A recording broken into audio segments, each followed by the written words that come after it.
Remakes catch a lot of flack, don't you think? Usually they're compared to whatever flick they're based on, resulting in some lost love. What about the ones that get lost entirely? There are remakes of horror classics that seem to have evaporated entirely, never referenced, recommended, or reviled. So let's have a look at some of these hard to remember redos. It's time to count down the top 5 forgotten horror movie remakes. Right on, let's get to it. Coming in at number 5, we've got Piranha from 1995. The Piranha most people are familiar with these days is probably the 2010 3D schlockfest erected by Alexander Aja. Boasting a cast containing Adam Scott, Jerry O'Connell, Christopher Lloyd, Ving Rhames, and more, there was plenty of name recognition to be had. The insane amount of fun made it easy to remember too. But before there was Piranha 3D, there was plain old regular Piranha, made for TV. A remake of the 1978 classic put together by Joe Dante. That's right, Piranha 1995, and boy does this one get lost in the mix. When it comes to claims to fame, this version of the Killer Fish movie has very little. Mila Kunis is in it. That's right, in her debut role too, at age 12 as the daughter of intrepid homeowner Paul Grogan. Beyond that, I'm really not sure what there is to say about this version of Piranha. The screenplay is almost identical to the original with very little room to update for a modern audience. In fact, even the special effects were recycled from the 1978 version. That is some next level remake streamlining, eh? Most folks agree that although the two films are technically the same, all the humor seems to have been sapped from the 1995 version, making it much more of a slog to sit through. This probably has something to do with the fact that nobody remembers this movie. I suppose when you're on a made-for-TV budget trying to breathe some life into a 20-year-old movie, you're gonna have to make some concessions. At least they got it done, right? Really and truly, you're better off watching any of the other Piranha movies, even 3DD. That's right, this movie somehow manages to be less entertaining than 3DD. So unless you're a Mila Kunis completionist, and I'm sure some of you are, you should probably leave this remake in the forgotten pile, just to be safe. Coming in at number 4, we've got Black Christmas from 2006. Funnily enough, with all the Christmas decorations that pop up on November 1st, I was discussing Black Christmas with some friends the other day.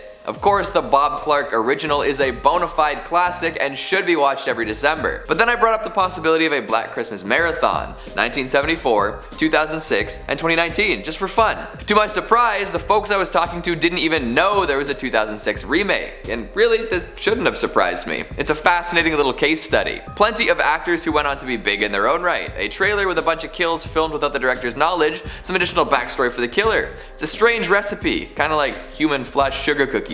But mostly, it works. This is by no means a bad movie, but it exists in a space where it's less good than the original and also has a more modern remake garnering a lot of attention. Plus, the mid-2000s were kind of rough when it came to horror. A lot of folks were paying attention to parodies and French extremist flicks, and that's about it. So when a remake of one of the most legendary slashers of all time popped up, it seemed to sort of just exist. But if you're looking for a Christmas movie that really dials up the festive fear, this is the one for you. I already mentioned the flesh cookies, so let's list off a few more holiday horrors you'll get to see while watching 2006's Black Christmas. We've got a wicked snowstorm leading to death by falling icicle. We've got the world's sharpest Christmas tree, and of course there are plenty of Christmas tunes to really set the mood. Plus, if you were just expecting Billy to make a return, think again. As the weather gets a little colder, consider dusting off this forgotten remake and take it for a spin. Before we get to number 3, if you guys are enjoying this video, make sure to give this video a big thumbs up. It really helps with the algorithm. Thank you. Coming in at number 3, we've got April Fool's Day from 2008. See, if they were gonna make a remake of an April Fool's themed horror movie, why not resurrect Slaughter High? Too little too late, I suppose. Although everything will be remade eventually, because how else are studios gonna hold onto the rights of everything until the end of time? But I digress. This version of April Fool's Day is based on the 1986 flick of the same name. However, unlike the original, this one was destined for the small screen. Not even made for TV like Piranha. AFD 2008 was straight to video. You know what that means. Very few redeeming features. They tried to make something that star Scout Taylor Compton describes as Mean Girls crossed with horror, and those are lofty aspirations. Although if someone did it right, it could be a lot of fun. It's too bad they couldn't capitalize on that idea in 2008. It ended up feeling a lot more like an I Know What You Did Last Summer ripoff than an April Fool's one. And the comedy we were promised, well, it wasn't very funny, even in 2008. And the bar was not set very high at that point. It's not too surprising that this one went right to the bargain bins and then straight out of our collective memory.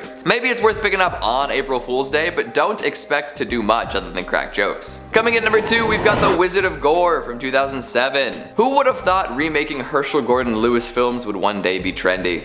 I suppose stranger things have happened. I'm sort of surprised that this one doesn't get talked about more, but what can you do? Maybe remakes of cult splatter oddities from the 60s and 70s just don't have the mass appeal you'd think they would. Even with Crispin Glover as Montag, it sort of misses the mark. Lots of fun though, with plenty of ooey gooey gore. The premise, for those unfamiliar with Montag the Magnificent, is that there is a traveling show featuring a mysterious magician. He brings beautiful women onto the stage and proceeds to eviscerate them in front of the audience. It's disturbing and all too real, but at the end of each show, the bloodied person is revealed to be actually fine. But then every volunteer ends up dead. Their death happens sometime after the end of the performance, but it always has something to do with the way they died on stage. Uh-oh. The movie doesn't follow Montag though. It focuses mostly on Edmund Bigelow, a weird journalist turned noir protagonist who finds it a little strange that Montag can perform live surgery. He starts digging and finds some stuff he can't explain. But is he going insane? Is the Wizard of Gore really murdering people? Can he carry this movie on his own? Satisfying answers to any of these questions are hard to find, which might have something to do with the forgettability. But isn't it wild that there's an HGL remake from the last 2 decades? Apparently somebody remade Blood Feast in 2016 too.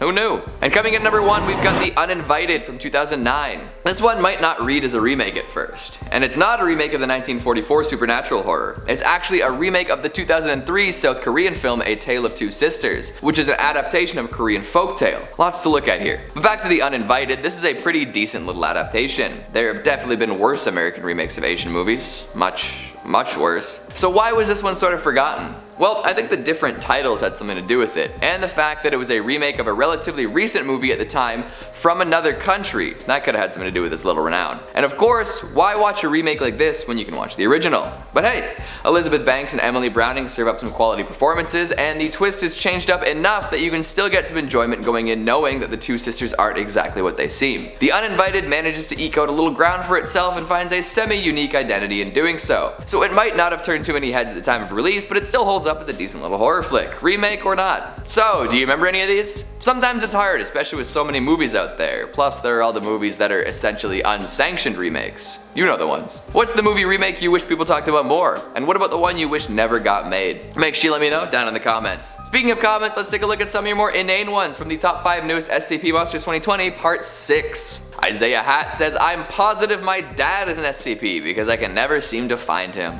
Womp womp. Sir Slash says, as the author of SCP-5927, I really want to compliment you on explaining it so well in that amount of words. Definitely made that one a little complex. And for the island name, I just threw something together and can't even speak that one out myself. And as the host of Top 5 Scary, I want to compliment your sci-fi writing skills. You've got a knack for cool details. Taya001 says, hard to imagine anyone wanting to be in the universe of the SCP Foundation. You'd probably see a whole lot of cool stuff. You just have to be ready to die at a moment's notice. And Sinister Sadie says, how do I find this Uncle Charlie? Asking for a friend. You don't find him, he finds you.